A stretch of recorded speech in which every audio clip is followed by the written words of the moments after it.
perspective. One of the most important things that I've ever learned is the fact that I can change how I feel and react to certain situations. In fact, I always like to take the philosophy that I'm in the right place at the right time. I might not understand why I'm in this situation, but it is what it is, and what am I going to do about it? How am I going to react? If this is a challenge, how am I going to beat it? Now, I know you and I don't control our parents, the life that we're born into, but we do control our choices and how we react to certain situations. And just always thinking I'm in the right place at the right time is a total mindset shift that really allows you not to be a victim of the situation. Listen, when we feel like a victim in a situation, typically we get anxious, depressed, and very sad.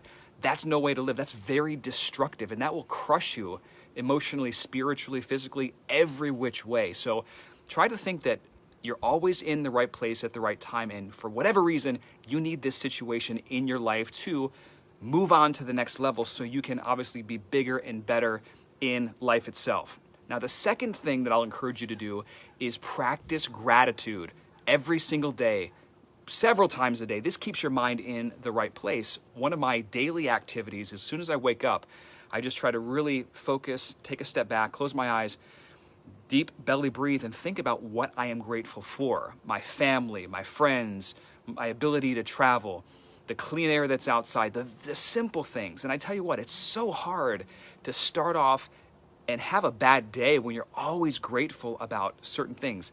There are so many people around the world that would love to have our problems, if you know what I mean. So while we might think our situation is terrible at this stage, there is someone across the world that has it much worse than you or I. So practice gratitude for what you have. I love what Dr. John Demartini says. He says that what we think about, we typically bring more of about, right? So really important.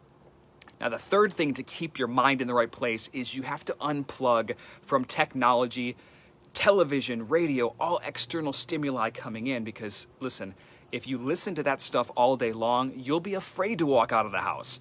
And it's totally unfortunate because that keeps you in this fear-based, scarcity-based mentality, and you will not do anything productive in your life or to develop yourself physically, spiritually, emotionally if you're consistently bombarding your system. I love going on a tech fast, and I'm grateful you're watching this video right now, but sometimes you need to get the heck out of the news feed. The TV, the radio, all that stuff coming in. You know, silence is sometimes the very, very best medicine to unplug from everything. It keeps your mind centered and focused.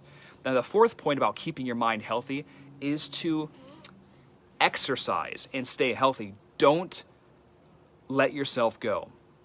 Regardless of the situation, do a little bit every day, some cardiovascular exercise, do 100 push-ups, do the combination. But when we exercise, your muscles love movement. And there's an old saying that if you don't use it, you lose it. That's very true in regards to the human body. So we have to keep moving, oxygenate your body, cardiovascular exercise, and you'll start to see that decreases your anxiety, your potential depression, all these symptoms and conditions.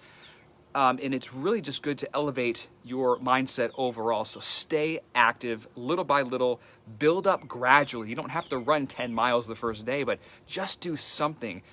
We are creatures of habit. So if we can get in a routine, whether it's practicing gratitude and exercise every day, well, that will continue. And after we do it for 20 days, 30 days, I'm telling you what, you've just developed this new empowering habit that will serve you for many years to come. Now, the fifth way to keep your mind in the right place is to seek out positive reinforcement, people that elevate you, and cut ties with those that don't. All the naysayers, the haters.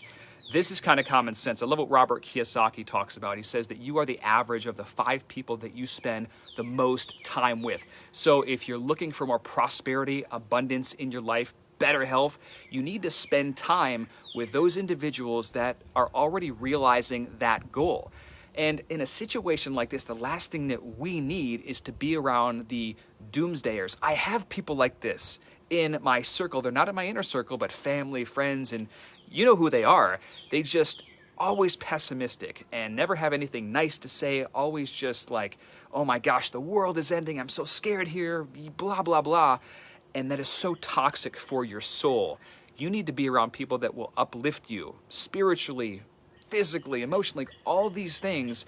And when you are, you just feel so much better overall. So those are your 5 tips to keep your mind in the right place. I would love for you maybe to share an extra tip that you can think of. How are you keeping your mind in the right place and staying positive, active, and being productive during this whole economic downturn? Listen, if you like this content, smash that like button. I'd love to hear what you say.